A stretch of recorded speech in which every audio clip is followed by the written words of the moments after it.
రామాయణంలో శివధనుస్సు అది ఒక ప్రత్యేకమైనటువంటి పాత్రను నిర్వహించింది. సీతారాముల కళ్యాణకారకమైనటువంటి ఆ శివధనుస్సు. అయితే ఈ శివధనుస్సు చుట్టూ చిత్రమైన కథలు అల్లుకొని ఉన్నాయి. అసలు శివుడు చేతిలో ఏం ధరిస్తాడు అని అడిగితే తడుముకోకుండా మనం త్రిశూలం అంటాం. ఎందుకంటే ఆయన శూలపాణినే నమః, త్రిశూలధారిణే నమః ఇట్లా మనం ఆయన కీర్తిస్తాం. కానీ శివుని చేతిలో ధనుస్సున్నది అంటే ఆశ్చర్యపోతాం. ఇంతవరకు అటువంటి చిత్రాలు కూడా మృగ్యమే. కానీ శివుడు ధనుస్సు పట్టుకుంటాడనేటువంటిది మనకు వేద సంబంధమైనటువంటి ఒక ప్రసిద్ధ విషయం. శివుని యొక్క ధనుస్సుకు పినాకము అని పేరు. అందుకే ఆయనకు పినాకపాణి అంటాం. ధన్వి అని కూడా ధనుస్సు చేత పట్టినవాడని ధన్వి అని కూడా శివుణ్ణి అన్నారు. ఈ విధంగా శివధనుస్సు ఒక ప్రత్యేకమైనటువంటిది. ఇంకొక ఆశ్చర్యం ఏంటంటే యజుర్వేదంలో రుద్రంలో ఆ రుద్ర ప్రారంభమే నమస్తే రుద్రమన్యవ ఉతోత ఈశవే నమః, నమస్తే అస్తు ధన్వనే బాహుభ్యాముతతే నమః అనుస్తుంది. ఓ రుద్రా, నీ ధనుస్సుకు నీ బాణాలకు ఒక నమస్కారం అని మొదలవుతుంది రుద్రం. కనుక శివధనుస్సు మనం చాలా శక్తివంతమైంది అని గ్రహించాలి, చాలా ప్రత్యేకమైందని గ్రహించాలి, విలక్షణమైనదని కూడా మనం గ్రహించాలి.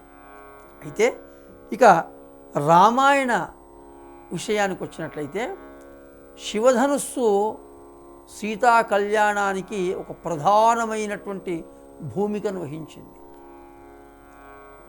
అలాగే ఇంకా ఎన్నెన్నో రహస్యాలు శివధనుస్సులో ఉన్నాయి. శ్రీరాముని వినయం, విశ్వామిత్రుని యొక్క వాత్సల్యం, విశ్వామిత్రుడు ఏ మిషతో రాముని దగ్గరకు వచ్చాడో అది సుసంపన్నమైన ఘట్టం శివధనుర్భంగం, తరువాత సీతా కళ్యాణం. కనుక తాటక సంహారం కోసం, మారీచ సుబాహులను సంహరించడం కోసం రాముణ్ణి లక్ష్మణుని తీసుకొని వచ్చినటువంటి విశ్వామిత్రుడు సీతా కళ్యాణం తర్వాత మళ్ళీ రామాయణంలో మనకు కనిపించడం. కనుక ఆయన యొక్క ఉద్దేశ్యం పరిపూర్ణమైనటువంటి ఘట్టం అది శివధనుర్భంగం. అయితే ఇక్కడ ఒక కథ ఉంది రామాయణంలో శివధనుస్సుకు సంబంధించింది. ఏమని అంటే, జనకుడు సభ తీర్చి అందరితో చెప్పినాడట. ఏమనంటే, ఈ శివధనుస్సును ఎవరైతే ఎక్కుబెడతారో వాళ్లకు నా కూతురునిచ్చి వివాహం చేస్తా అన్నాడు. బాగుంది. కానీ ఎందుకు ఈ ఒక విషయం ఇదే ఎందుకు పెట్టుకున్నాడు ఆయన అంటే, ఒక చిత్రమైన కథ. సీతమ్మ వారు చిన్నపిల్లగా ఉండగా అంతఃపురంలో ఆడుకుంటున్నదట. ఆడుకుంటుంటే ఆ ఇంట్లో శివధనుస్సున్నది. ఎందుకంటే వీళ్ళ పూర్వీకుల నుంచి అది పరంపరగా పూజలు అందుకుంటున్నది. నిమికాల నుంచి ఇంకా అది నడుస్తూనే ఉన్నది. అయితే దాన్ని ఒక పెద్ద పేటిక పైన పెట్టారు. ఈమె బంతి ఆడుతూ ఆడుతూ ఆడుతూ ఆ ఆడుకునేటువంటి బంతి ఆ పేటిక కిందికి పోయిందట. పోతే సీత చిన్నపిల్ల అమాంతం అట్లా వెళ్ళి ఆ పేటికని ఇట్లా జరిపేసినట్టు పక్కకు జరిపేసి బంతి తీసుకొని మళ్ళీ యథాస్థానానికి పేటికను జరిపి వెళ్ళిపోయిందట. ఈ విషయాన్ని జనకుడు చూశాడు, ఆశ్చర్యపోయినాడు. ఏమిట్రా, ఏమి శివధనుస్సు, ఎంత బరువు ఏమిటి? రామాయణం కూడా చెప్తాడు, 5,000 మంది మహాయోధులు, మహాబలులు పేటిక పైన తెస్తే వచ్చిన శివధనుస్సు అది. కానీ సీతమ్మ వారు అమాంతం సీతమ్మ అట్లా అనేసింది అంతే.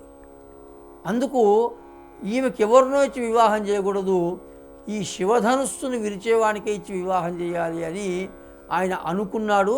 అందుకే ఈ నియమం పెట్టాడు అనేటువంటిది ఒక ప్రసిద్ధమైనటువంటి కథ.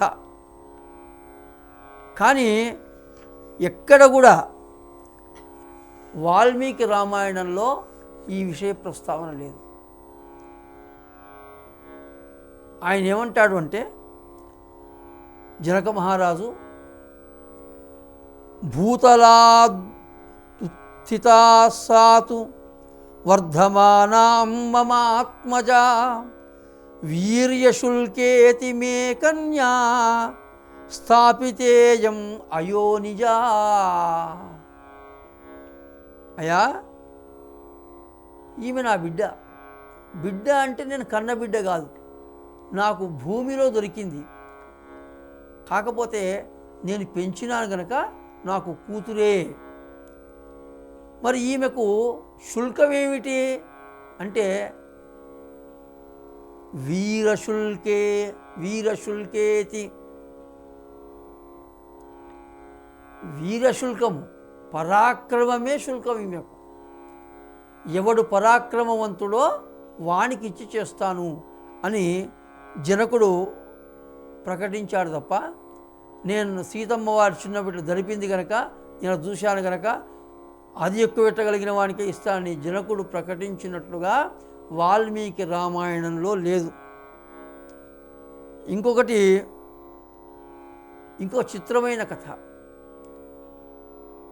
జనకుడు స్వయంవరం పెడితే అనేక మంది రాజులు వచ్చారని, దాంట్లో రావణాసురుడు కూడా వచ్చాడని, అందరూ రాజులు విఫలమయ్యారని, అదే సమయంలో రావణాసురుడు కూడా అది ఎత్తడానికి వెళ్ళి దాన్ని మీదేసుకున్నాడని, ఇది నా ఆరాధ్య దైవమైనటువంటి శివుని ధనస్సు కనుక ఇది ఎత్తడం మహాపాపం అనుకుంటూ ఆయన తన అసమర్థతను కప్పిపుచ్చుకునే ప్రయత్నం చేసి అక్కడి నుంచి వెళ్ళిపోయాడని, ఇటువంటి కథలు ఎన్నో వచ్చాయి. కానీ వాస్తవంగా మనకు అక్కడ రావణాసురుడు వచ్చినట్లుగా రామాయణంలో లేదు. ఇది గమనించాలి. పైగా ఇంకొక మాట కూడా, జనకుడు విశ్వామిత్రుడు అడిగినాడు ఆ శివధనస్సు గురించి కొంత చెప్పమని. అంటే ఆయన ఏమన్నాడంటే, అయ్యా, ఇంతవరకు గతంలో కూడా ఎంతోమంది రాజులు వచ్చి ప్రయత్నించి విఫలులైనారు కనుక ఎక్కుపెట్టడం తర్వాత కనీసం ఎత్తలేకపోయినారు. ఎత్తినాక కదా ఎక్కుపెట్టడం, ఎత్తడం కూడా వాళ్ళకి చేత కాలేదన్నాడు. ఆ చెప్పేటువంటి క్రమంలో ఎక్కడ కూడా రావణాసురుని ప్రస్తావన రాలేదు. అది గమనించాలి. కనుక ఇవాళ కథలలో సినిమాల్లోకి కూడా ఆ విషయం ఎక్కడం వల్ల అది ఇంకా వ్యాప్తిలోకి వచ్చింది. ఎందుకంటే చలనచిత్రాలు చాలా ప్రభావవంతమైనవి. దాంట్లో ఉన్న అంశాలు మనస్సుకు తొందరగా ఎక్కుతాయి, ప్రచారానికి తొందరగా నోచుకుంటాయి. అట్లా చాలా ప్రచారం వచ్చింది. కనుక రావణాసురుడు ఆ సభలో లేడన్నది, ఆయన రాలేదన్నది వాస్తవం అని మనం గ్రహించాలి.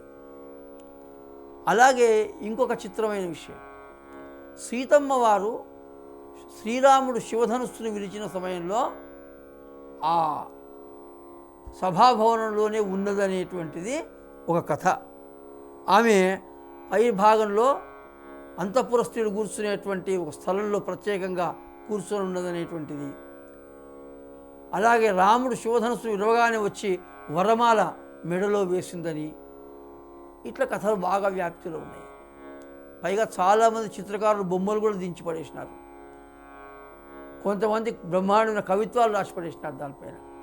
కానీ వాల్మీకి రామాయణంలో ఈ విషయాలు ఏవి ప్రస్తావింపబడలేదు.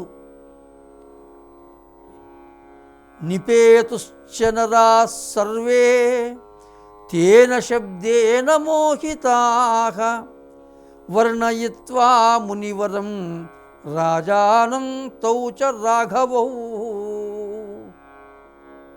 రాముడు శివధనుస్సును లాగేసరికల్లా అది పెద్ద శబ్దం చేస్తూ ఫెళ్ళ ఫెళ్ళ ఫెళ్ళమని విరిగి పడేసరికల్లా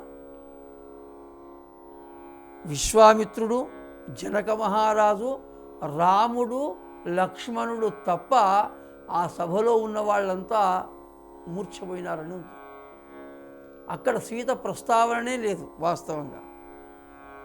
మిగతా అందరూ కూడా మూర్ఛ నుంచి తేరుకోగానే జనకుడు విశ్వామిత్రుల వారితో ఒక మాట అంటాడు.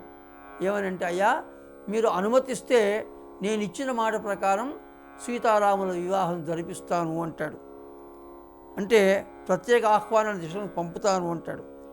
ఈ విధంగా రాముడు తన తండ్రి వస్తేనే వివాహం చేసుకుంటా అనడం, ఆయనకు ఆహ్వానం పంపడం, రావడం, కళ్యాణం చాలా అంగరంగ వైభవంగా జరగడం, ఇదంతా చకచక జరిగిపోయినాయి.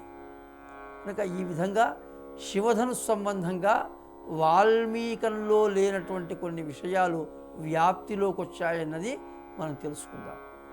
స్వస్తి.